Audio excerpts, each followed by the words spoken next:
I have received word of a strange invention. What it can do will amaze science and strike terror to the world. 2000 plus. Science fiction adventures from the world of tomorrow, the years beyond 2000 AD. 2000 plus presents The Insect.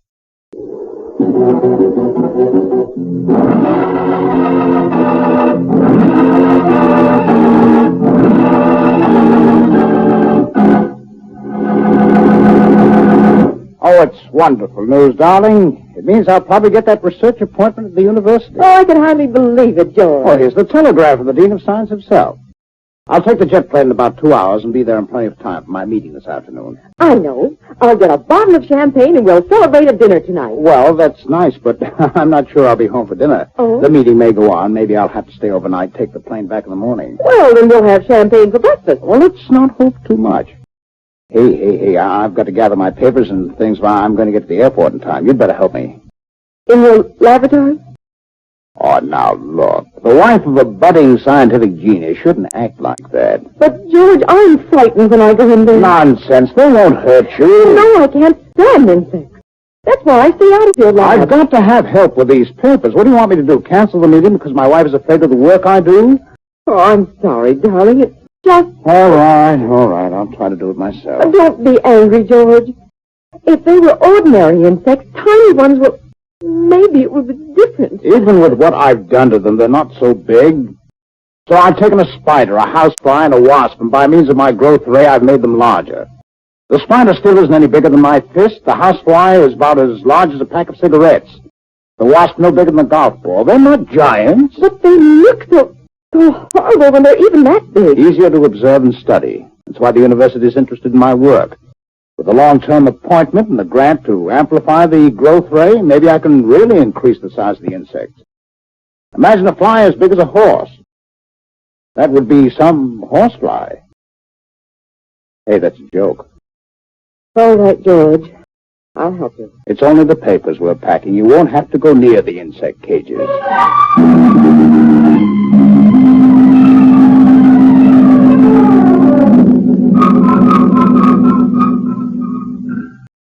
Now, hand me those poisonous insects. That one there. This is? Right. Do you have any poisonous ones in here now? Only Sam, the spider. He's in the glass cage by those books. I don't want to look. Maybe if you'd looked, you wouldn't have such ridiculous ideas. Sam is a nice guy. He just squats and stares. Looks like a wise old man. Oh, if I looked, I'd get sick. All those legs, the hairs, Okay. Now the notebook, please. Hey, be careful. Why? Well, what's the matter? That machine is very delicate. You almost touched it. Oh, the growth ray? Mm-hmm. I don't want that running while I'm gone. Oh, don't worry. I can't wait to get out of here. Let's see now. Have I got everything? Yep. Well, that does it. Come on. After you, meet terror-stricken beauty.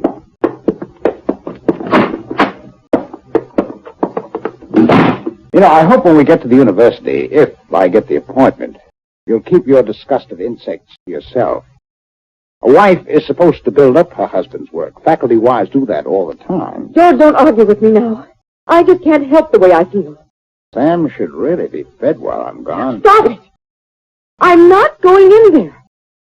All right. What about Pete the housefly? He's not poisonous. You feed your insects when you get home. Now, hurry up. George will be late. Sure. Well, goodbye. Oh, George, I don't want you to leave when you're annoyed like that. I'm sorry, darling. I really love you. But I love my insects, too.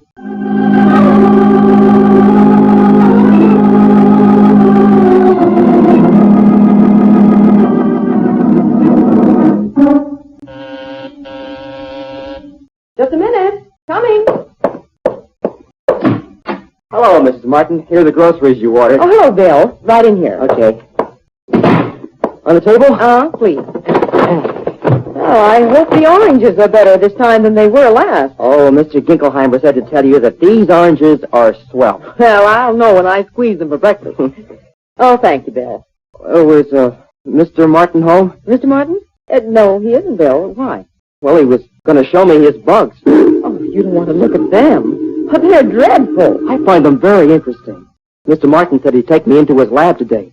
That's why I delivered your order first. I was anxious to see them. Oh, Mr. Martin was called away suddenly. He got a telegram and had to leave almost at once. But he'll be home tomorrow.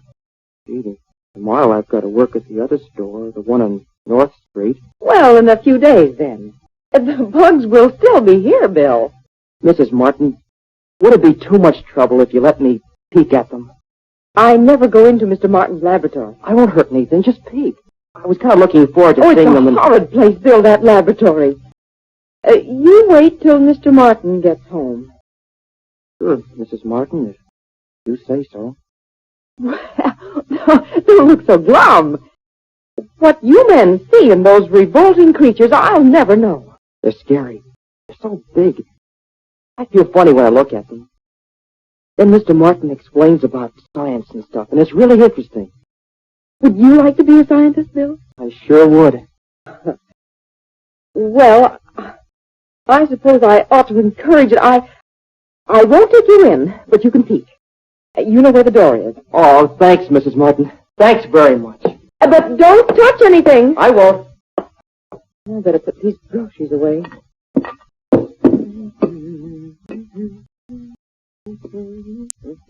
Mrs. Martin! Help! Help! Help!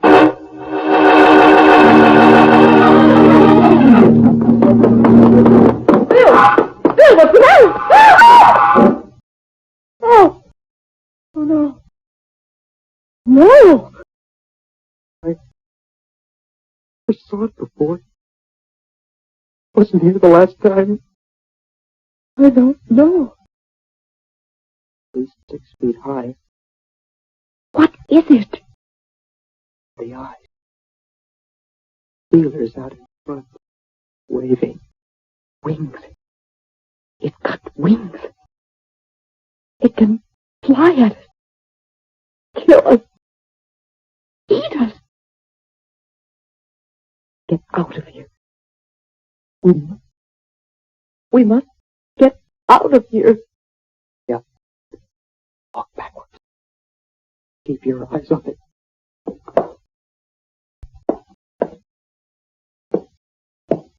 It looks like a moth. A giant moth. Watch it. If it flies, you... It wants into the door. Open it! Quick, open it! I can't. It's locked. Where's the key? In the other room. We can't get out. We can't get out. Looking at it. Oh, it's trying, Mrs. Martin. It isn't doing anything. It's just sitting there, fanning its wings. Oh, Bill. Bill, what should we do? I don't know. Let's move in the corner. By that chair. We can crouch down behind it.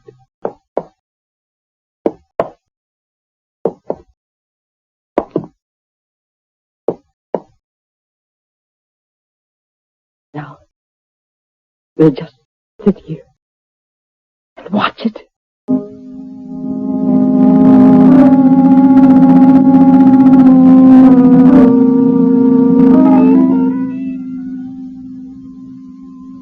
Now, Mr. Martin, I'm very interested in your growth ray. As Dean of Science, I want to be certain that this university encourages brilliant young scholars who are experimenting in new fields of research. I understand, At the same time, I must be satisfied that the research will be of fundamental value. Yes, sir. Now, suppose you talk for a while. Tell me about your work. Well, I have always been interested in the effect of environment on organisms. I narrow the environmental factors to universal conditions applicable to all organisms. For example, sir, air, temperature, humidity, light, and so forth. And then I approached each of these conditions from the point of view of its specific effects on organisms. I discovered that the presence or absence of light gave me the widest variance of reaction. Excuse me, in what way the widest variance? In the effect on physical growth, change, adaptation. I see. You see, sir, because light is a general term, I broke its definition down into all known rays, infrared, ultraviolet, so forth, and studied reactions of organisms to those rays in every conceivable combination. Hmm? Now, after 2 years, I evolved the theory that if certain rays could be combined electronically and concentrated on living organisms for specified periods of time, their growth would be greatly stimulated. And you have constructed such a machine? Yes, I have. The electrodynaspectrum, the growth ray machine. What have you accomplished with it so far? I've multiplied the growth of certain insects many times. My present machine is small and homemade, and its power is not too great. But so far, I've increased the size of a fly to that of a pack of cigarettes. The size of a spider to that of my fist. What kind of spider? A tarantula. It's a very dangerous and poisonous insect to work with. Well, being a tropical spider, it might be more receptive to light. Its size has tripled. Tell me, Mr. Martin, what is the optimum increase in size that you've so far obtained? About 8 times with the fly. The size increase varies with the insects. There's a lot of research yet to be done. Yes, so I can see. Your work certainly excites the imagination. Think of your having the kind of equipment that will permit a 20, 50, 100, or even 1,000-fold increase in an insect's size. Imagine an insect large enough to attack and devour a human being. Imagine this university needing lion cages to contain its giant insects. Well, there's no limit to what new things we could learn about all manner of organisms with the growth ray. Not just insects. Yes, that's right. Mr. Martin, I'd like you to stay on another few hours so that we can talk some more. I'd be very happy to. Perhaps you'd like to phone your wife that you'll be a bit late. Thank you, sir. You can use the phone in the other office. And, Mr. Martin. Yes.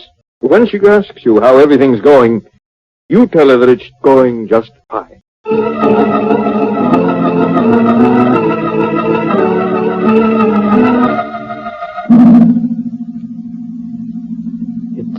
It's still sitting there, looking at us.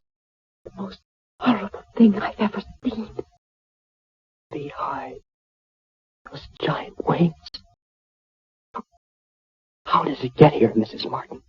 Somehow the growth ray must have begun working. It gives off a slight glow. The moth must have seen it, flown toward it. Must have seen us. Those eyes, they're big as dinner plates. Maybe it's waiting. Then it will come toward us. It'll try to kill us. Edith, don't, Bill. Don't say that. Crouch down, Lord. This chair protects us. We've got to get out of here. The door's locked, but isn't there some other way out? Only the window. Behind the moth. Is the window locked? I can't see. The shade is drawn. Yes, the window is locked. Gosh, if it would only fly to the other corner of the room. Then what would you do? Maybe I could run to the window, pull up the shade, unlock the window, get out and get help. Just leave me alone with that horrible monstrous creature. Oh, no, but what do we do? I don't know. When will Mr. Martin come home? This afternoon, tonight. Maybe not until tomorrow. Listen. The phone. Maybe that's Mr. Martin calling. Yes. When you don't answer, maybe he'll come home. No, he'll think I'm out shopping or visiting. Mrs. Martin, look. The moth. It stopped moving its wings. Looking right at us. At this corner. I'll bet it hears the telephone. It scares him. That must be George calling home. Why doesn't he realize something has happened? Why doesn't he call the neighbors or the police? Why doesn't he come home? Mrs. Martin, I think it's going to fly. What do we do? I don't know. It'll kill us. If it heard the phone, it'll hear us. When it flies, crouch down, Bill. Get as much protection from the chair as possible. And scream. Yell. Anything to make noise. Okay. Okay, Mrs. Martin. Oh, the way it just stares. Maybe it won't fly. It will fly. The phone has stopped ringing. Yes, Bill. Yes. Let's be quiet.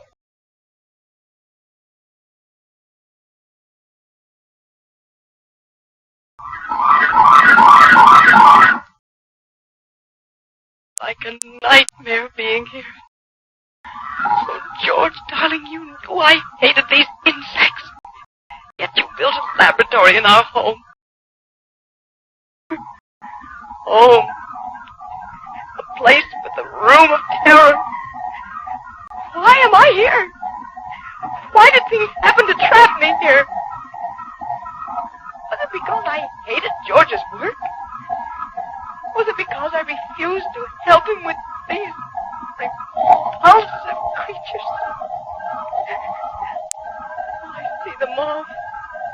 Its body's like a worm, quivering, rippling, gray, dirty. And those eyes staring, knowing I'm here.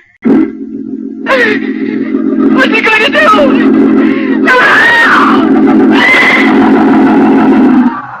It's flying at us! Scream again! Make noise! It's flying wildly against the wall, the ceiling, the fireplace, the window! His wings hit the window shade. It broke up. The sunlight's coming in. He's flying blindly, crazily. What's that? Phil, the glass cage. The glass cage with the spider. The poisonous spider. I see it floating across the floor. Over there, by the sofa. Giant moth is sitting on the bookshelf. And on the floor, like a fuzzy ball of death, the spider. The tarantula!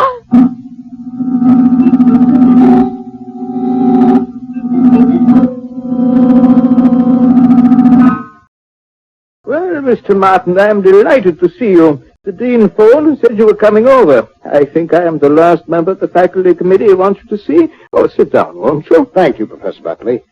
Yes, I've been going all afternoon from one appointment to the other. And all of us are happy to talk with you. The dean is quite excited about your research, you know. Yes, I'm very pleased about that.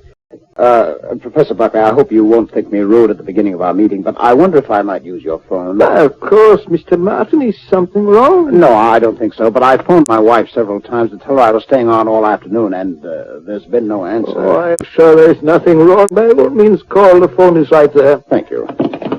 Number, please. Lakeview 84572, and reverse the charges, please. Thank you.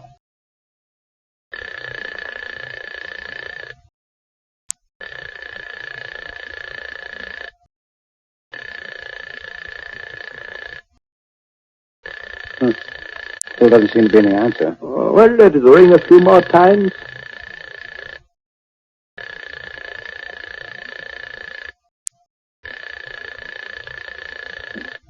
Sorry, sir, there is no answer. Shall I keep trying? Yes, operator, please keep trying. I'll call you, sir. Thank you. I can't understand it. It's not like Betty to be away so long.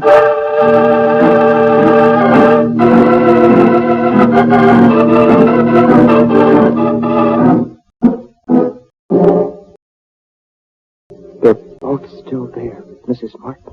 Yes. Still there. Saw the spider last week. Big as Mr. Martin's fist. I looked into the glass cage. I could see the hair on its legs, like bristles. Mr. Martin showed me its mouth, where it bites and kills with the poison. Stop it, Billy! Stop! For heaven's sake, stop! I'm sorry, Martin. I can't stop looking at them. They don't like the sunlight. That's why they're on the sofa. But the whole room is flooded with sunlight since the shade went up. Hiding in this corner behind this chair doesn't give us the protection we need. Why? The moth is too big to get at us here. But the spider, it can scurry on the rug under the chair. I'll take off my shoes. Something to hear with if it comes. There. Now you take one of them. Look, its wings are fluttering again. It's going to fly again. But let's not scream, Bill. It might scare the spider. Can they hear too? I don't know. Here he comes.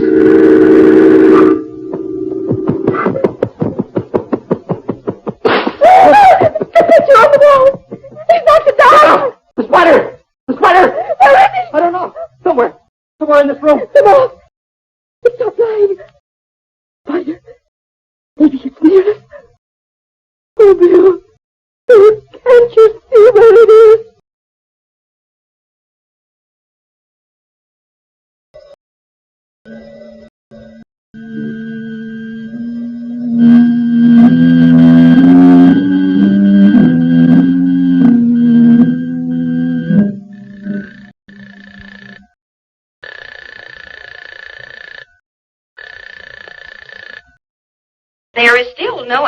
sir. Shall I keep trying?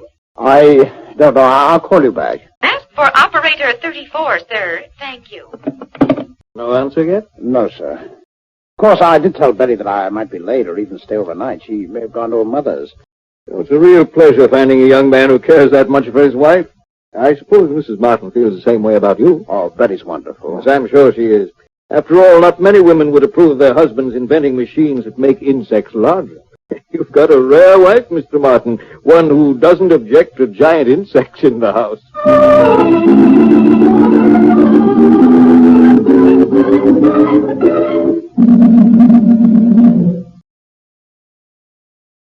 Keep the shoe tight in your hand, Bill. If you see the spider, hit it. Hit it hard. Yes, ma'am.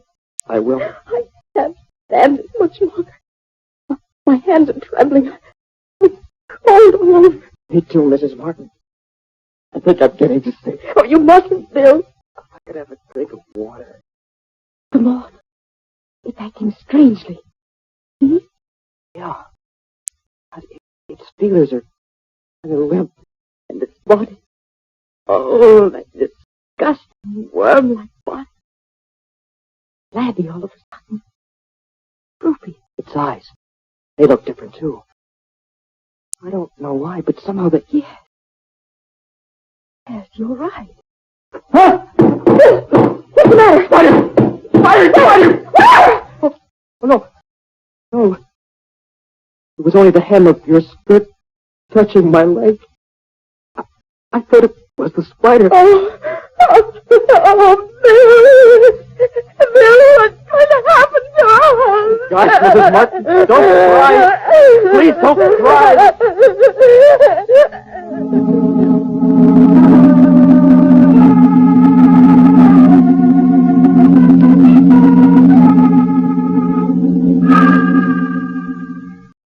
Well, Mr. Martin, are the terms satisfactory to you? Oh, yes, sir. Very much so. Thank you, sir. It's going to be a great pleasure having you at the university. And I know that you'll find your association with us a real incentive to carrying on your work with the growth ray. I'm sure of that. I'll do my very best to be accredited to the university and to scientific research. Now, my boy, it's time for you to leave if you want to catch the 6:10 and be home to tell your wife. You just get home and you'll find that there's an explanation for why she didn't answer the phone all day. I'm sure you're right. Thank you again, Dean. Thank you very much.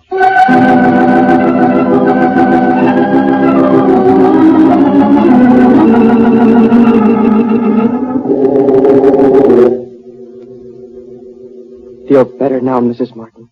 I guess so, Bill. I'm all cried out. I haven't a tear left. Look, Mrs. Martin, I'm going to try to reach the window. The window? The moth is back on the couch.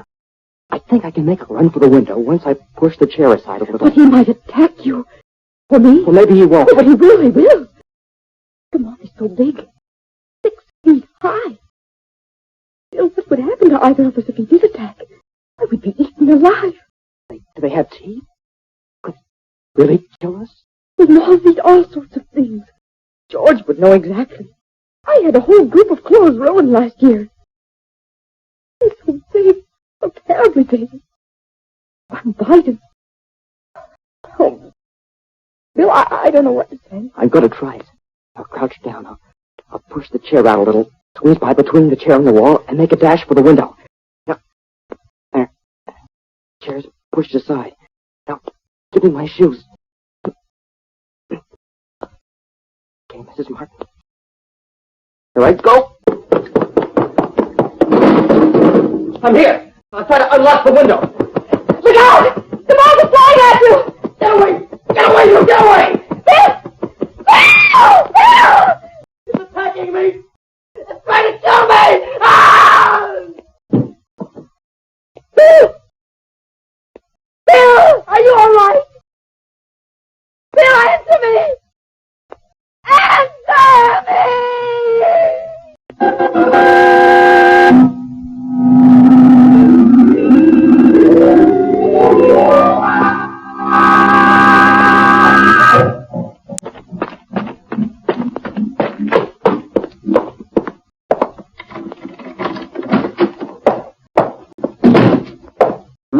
No one home. The lights are off. Ah, that's better. Where can Betty have gone? Betty! Betty, are you here? George! George! Betty, where are you? In the laboratory! Good Lord. Locked. It's locked. Where's the key? Here. George! George, Betty. Oh, my darling. George, it was awful. Who's that?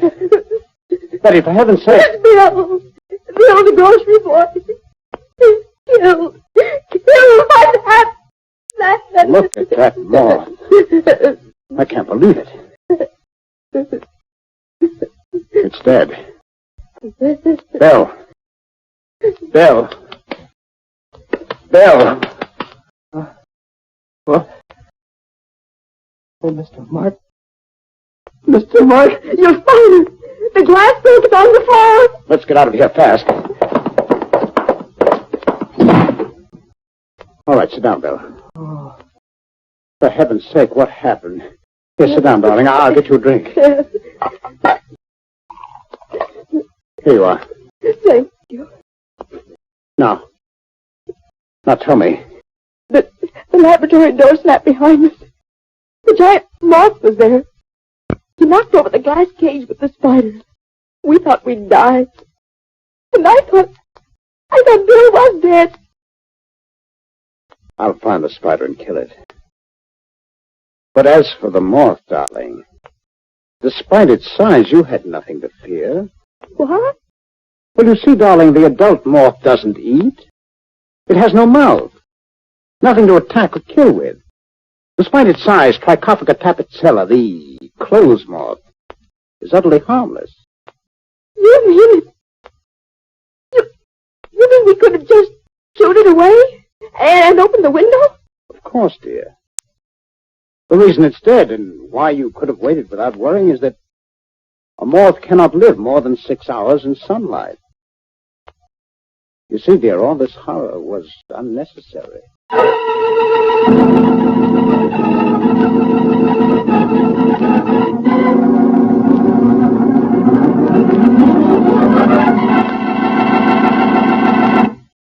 Next week, a strange drama of a silver rocket and an unseen visitor from space. Be sure to listen to 2000 Plus, radio's different series. 2000 Plus is produced by Dreyer and Winolson Productions Incorporated. In today's cast, Joan Shea portrayed Betty, Larry Robinson was Bill, Ralph Bell was George, and Bill Griffiths was the Dean.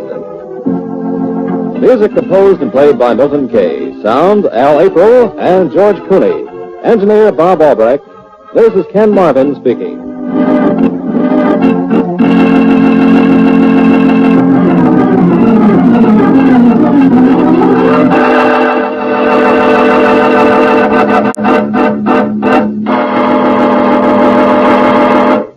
This program came from New York.